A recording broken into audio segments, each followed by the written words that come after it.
అది సరే గాని నిన్న మీరు స్కూల్కు రాలేదేమి? నిన్న మేము టౌన్ హాల్ అష్టావధాన కార్యక్రమం ఉన్నది, అక్కడికి వెళ్ళాము. అష్టావధానం ఆంధ్ర భాషకు స్వతహాగా సిద్ధించిన అపురూప సాహిత్య వినోద ప్రక్రియల్లో ఒకటి. అష్ట అంటే 8, అవధానం అంటే ఏకాగ్రత కలిగి ఉండడం అన్నమాట. ఇలాంటి అవధానాలు చాలా ఉన్నాయి. అష్టావధానాన్ని గురించి కాస్త వివరంగా తెలుసుకుందాము. అలాగే అష్టావధాన కార్యక్రమం నిర్వహించుటకు అవధాని 8 అంశాలకు 8 మంది పృచ్ఛకులు ఉండాలి. అంటే ప్రశ్నించేవారు పృచ్ఛకులు. ప్రశ్నల్లోనే చాలా వాటికి ప్రశ్నల్లోనే అవధాని సమాధానం చెప్పాలి. పద్యమంతా ఒకసారి చెప్పరు మొదటి ఆవృత్తములో. అంటే మొదటిలో ఉన్నమాట. అలా 4 రౌండ్లు ఉంటాయి. ఒక్కొక్క ఆవృత్తములో ఒక్కొక్క పాదము మాత్రమే చెబుతారు. అలా చెప్పడంలో ఉద్దేశ్యం వింటున్న శ్రోతలకి ఇది ఒక రకమైన ఉత్కంఠ, అవధానికో రకంగా వెసలుబాటు. ఉత్కంఠ అంటే చదువుతున్న ఉత్కంఠ అంటే తెలీదా? సస్పెన్స్ రా బాబు.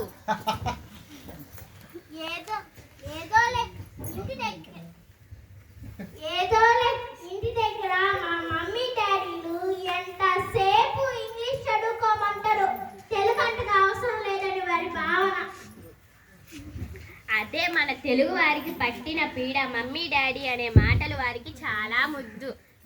అమ్మా నాన్న అను కమ్మని పలుకులు, చెవులకు ముల్లుకులు, కర్ణ కఠోరాలు.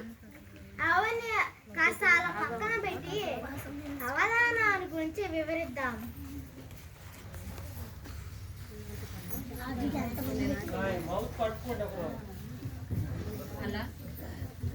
అలా మొదటి ఆవృత్తములో మొదటి పాదము, రెండవ దానిలో ఆయా అంశాలకు సంబంధించిన రెండవ పాదము 3, 4 ఆవృత్తాలలో 3, 4 పాదాలు చెప్పి చివరగా అన్ని గుర్తుంచుకొని ఏ పృచ్ఛకునికి చెప్పవలసిన దానిని పద్యరూపంగా ఆయా పృచ్ఛకులకు అప్పచెప్పాలి.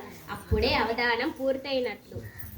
అవధానంలో 8 అంశాలు ఉన్నాయన్నారు, అవన్నీ కూడా వివరించడం పుణ్యం ఉంటుంది.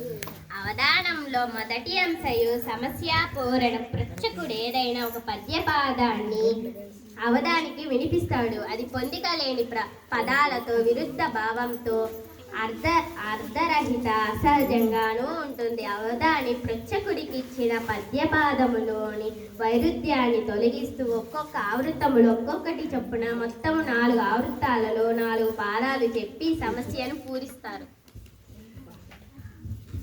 అబ్బా, సమస్య పూర్ణమేళ ఉంటుందో సోదాహరణంగా వివరించు తల్లి, చచ్చి నీ కడుపున పుడతాను.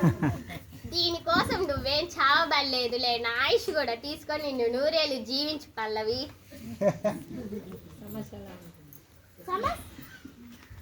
సమస్య అదెలా ఉంటుంది? రాముడు చుట్టూ కుక్క కాచాను. ఇది పద్యంలోని కిస్తతను, కవి మేధస్సును, చమత్కారాన్ని పరీక్షించే ప్రక్రియ. అవధాని అసంబద్ధ ప్రశ్నలకు కూడా సభలో ఆసుగా సమాధానం ఇస్తారు. ఇది తెలుగు భాష సాహిత్యంలో ప్రత్యేక స్థానం కలిగి ఉంటుంది. ఏమిటి, రాముడిని కుక్క కరుస్తుందా? అది జరిగే పనేనా? అసలు కాదు, నేను మీది వరకే చెప్పాను కదా. ఇచ్చే సమస్య అర్థం పర్థం లేకుండా అసహజంగానూ ఉంటుంది.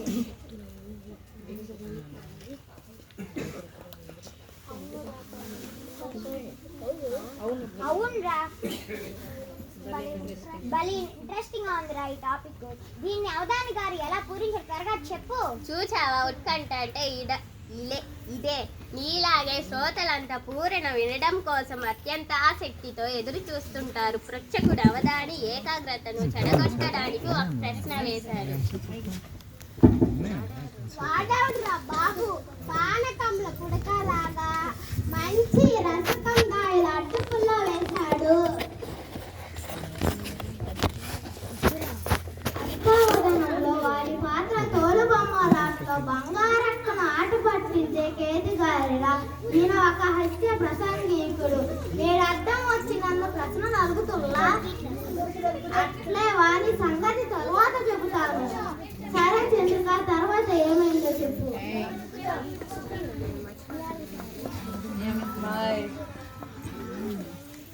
ఏమండి, అవధాని గారు, మీరెన్నో అవధానాలు చేసుంటారు. అందులో మీకు నచ్చినది, శ్రోతలు బాగా మెచ్చినది సమస్య ఏదైనా ఉంటే చెప్పండి అని అడిగాడు. అప్రస్తుత ప్రసంగికుడు అవధాని ఇలా చెప్పాడు. ఏమని? బాబు, నా అవధానాల్లో నన్ను కొంచెం అలా ఆలోచింపజేసింది శ్రోతలను బాగా ఆకట్టుకున్న సమస్య. ఖననము చేసినట్టి శవఖండము నాట్యము చేయ చూచితిన్, దానిలా పూరించానని చెప్పి వివరించాడో పద్యాన్ని. అవును, ఇది ఒక గడ్డు సమస్య. పూచిపెట్టిన మానవ శవఖండము నాట్యమాడుతుందే చూచాను దీని అర్థం కాదు. అవునరా, మరి అవధాని గారి పూరణ వినండి. వనమున నిద్రబోవ కలవచ్చను, దాని ఫలంబు చెప్పుమా. జనములు లేని చోట ధనుజావలి నొక్కిన బట్టి చంపి ఆధని. శవఖండము మొండుగొని దానవ మూకలు పూడ్చివేయగా, ఖననము చేసినట్టి శవఖండము నాట్యము చేయ చూసితిన్. ఏమిటో ఈ పురాణ నాకు బొత్తిగా బోధపడనే లేదు సుమా. తెలుగు చదవడానికి ఇష్టపడిన వానికి నీకేలా అర్థమవుతుందిలే. ఇదిగో నేను చెప్తా విను. దానవులు చంపి పూచి పెట్టిన మానవ శవఖండము నాట్యమాడుతుంటే కలలో చూశాను. దాని ఫలితమేమిటో చెప్పమని ఒక స్వప్న ఫలములు చెప్పే ఒక పండితుని అడిగాడు. అవునా చంద్రిక? కరెక్ట్ గా చెప్పారు రా. ఇక సమస్య పూరణం వినండి. అవధాని గారు దీన్ని ఎలా పూరించారు? త్వరగా చెప్పరా బాబు, మమ్మల్ని సస్పెన్స్ లో పెట్టి చంపక. అబ్బా, చెబుతున్నా వినండ్రా. ఆ సమస్యను అవధాని ఇలా పూరించారు. రాముడు కుక్కను కరటం అసాధ్యం, కానీ అవధాని ఇక్కడ రాముడు అంత అయోధ్య రాముడు కాదని, భరతుడు మునిని చూడటం, అగస్త్యుడు చూడటం, చివరికి కుమ్మరి వాని కుక్క కరిచిందని అర్థం వచ్చేలా చమత్కారంగా సమస్యను పరిష్కరించారు.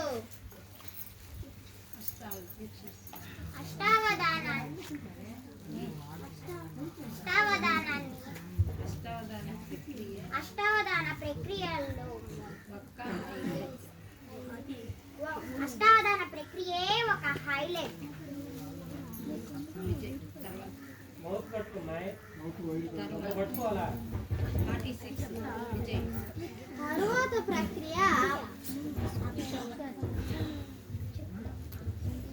తరువాత ప్రక్రియ అప్రస్తుత ప్రసంగము అవధానములో తమాషా అయిన అంశమిది.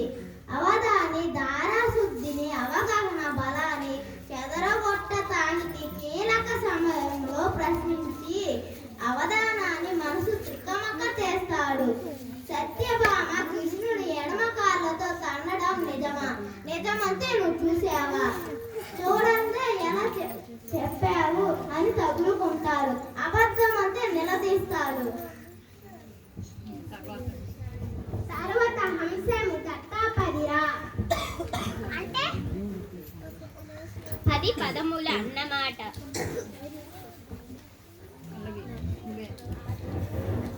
ఇది కూడా వివరించు తల్లి, మా మట్టి బుర్రకు అర్థమయ్యేలాగు. దోశ, వడ, పూరి, సాంబారు అనే పదాలు ఉపయోగించి పార్వతీ కళ్యాణం సందర్భాన్ని పురస్కరించుకోని పద్యం చెప్పాలన్నాడు పృచ్ఛకుడు అవధానిని. భలే భలే దత్తాపదిరా ఇది. దీనిని పూరించడానికి అవధాని బాగా తిక్కమక్క పడుంటాడు అనుకుంటా. ఆయన ప్రతిభావంతుడు, ఆయనకి ఇదొక లెక్క.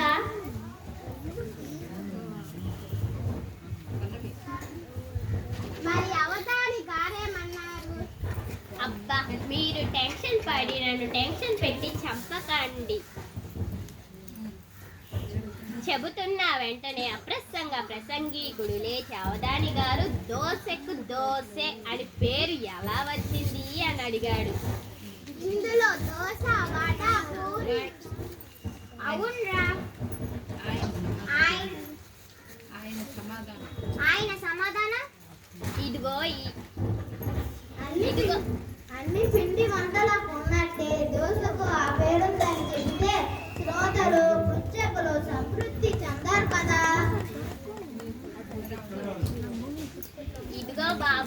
దోస పిండిని పెనం మీద పోయగానే చెయ్యి అంటుంది. దానిని మరల తిప్పి వేసినప్పుడు అదే శబ్దం చెయ్యి అని వినిపిస్తుంది. 2 సార్లు అంటే 2 టైమ్స్ కావున దోస అని పేరు వచ్చింది.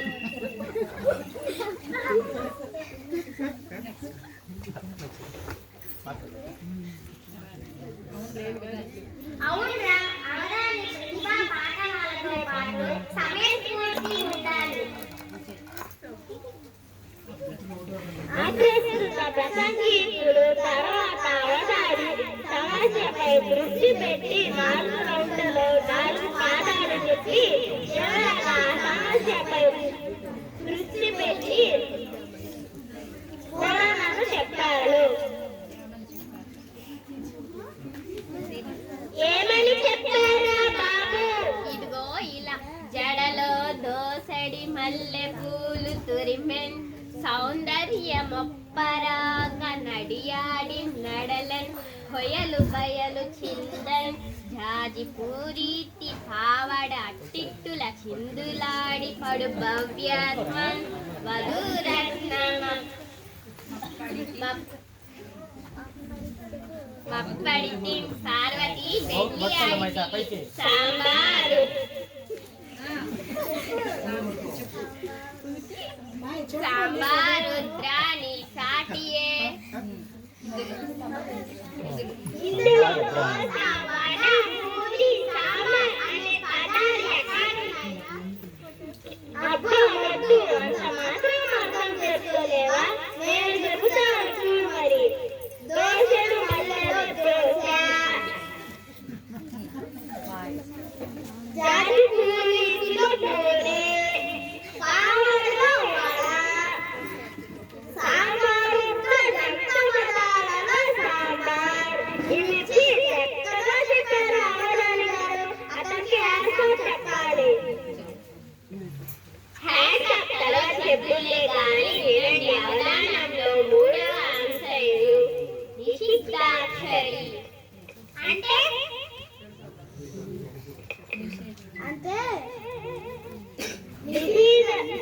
నిషేధించబడిన అసలు కలది అన్నమాట. ఇది చాలా కష్టమైన అంశం. ఎత్తుకు పై ఎత్తు వేస్తూ కుస్తీ పడతారు. ఎలా?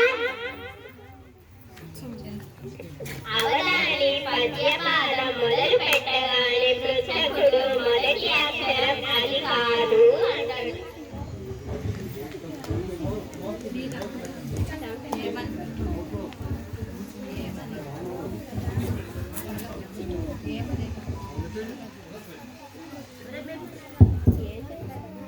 ఏమని చెప్పారా బాబు? ఈ అవధాని పెట్టి ఆడుకుంటున్న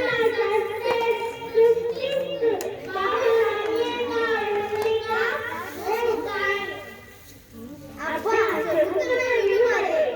కప్పను చూసి పాము గడగడ వరకే చెప్పులు కావాలి కాయగా చెప్పులు కడగూడి వరివరిగా కప్పను చూసి పాము గడగడ వరకే వరి పంట కన్నీరు కాపలు కాయడం కొరకు చెప్పులు మరియు కర్రను ధరించి వేగంగా వెళ్తున్న కప్పను చూసి పాము గడగడ వరకే.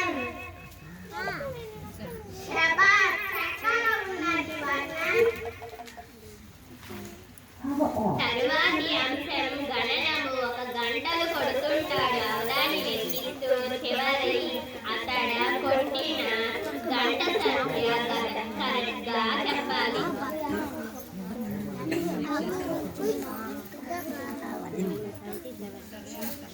సరే, ఆ తర్వాత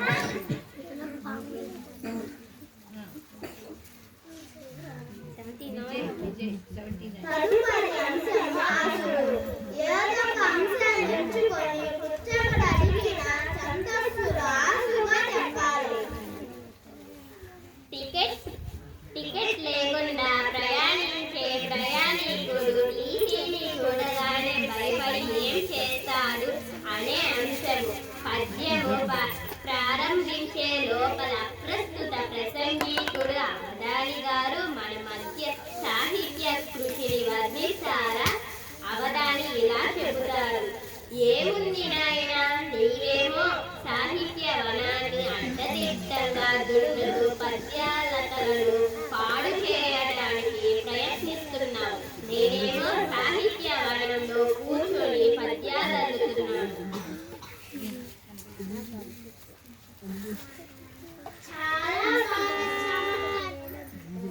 చాలా బాగా చమత్కరించారు కదా. మరి టీసీని చూడగానే టికెట్ కొనకుండా ప్రయాణిస్తున్న రైల్లోని ప్రయాణికుడు పడిన పాటలు ఎలా చెప్పు చండిక? సరే సీటుల క్రింది వండుకోను చేకోని నిద్ర నటించునెంతయున్ నీటుగా బాత్రూమ్ కాని నెట్టక వెళ్ళును నక్కనక్కడే చాటుగా చేసి కోదలచు సర్వుల దాగును తలుపు మాటున్ టికెట్ ఎప్పుడు కొనని అతడు టీసీని చూసి భీతితో ఏమో ఒక్క ముక్క కూడా నా బుర్రకి ఎక్కలేదు. కాస్త అర్థమయ్యేటట్లు చెప్పరా, నీకు పుణ్యం ఉంటుంది. అబ్బా, ఎప్పుడు టికెట్ లేని ప్రయాణికుడు టీసీని చూడగానే అతని దృష్టి నుండి తప్పించుకోవటానికి అతను పడిన పాటలు వివరించింది చంద్రిక. అవును, సహజత్వాన్ని చాటుతుంది. అష్టావధానంలో కొందరు మీ పాట మా పాట పురాణ పఠనం సంగీతం గణన గంటలతో పెట్టుకొని అవధాని ప్రక్రియ పూర్తి చేస్తారు. ఇంతలో అప్రస్తుత ప్రసంగికుడు అవధానిని ప్రశ్నలు అడుగుతారు. ఆ ప్రశ్నలేమిటి? ఏదైనా పని మీద పోయేవానికి ఒక్క ఎడమ నుండి కుడికి పోతే మంచిదా, కుడి నుండి ఎడమ పోతే మంచిదా?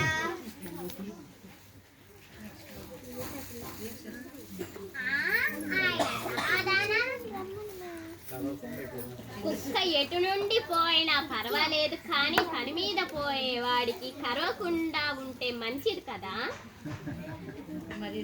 మరి రెండవ ప్రశ్న, రాత్రిపూట చదివే విద్యార్థికి అవసరమేని ఏవి, అక్కరలేనివి ఏవి? అవధాని గారు సమాధానం ఇచ్చారా? రాత్రి చదివే విద్యార్థికి కావాల్సిన అవసరమైన పుస్తకాలు, వాడికి సంబంధించిన నోట్సులు, అక్కరలేని ఆవలింతలు అన్నారు అవధాని.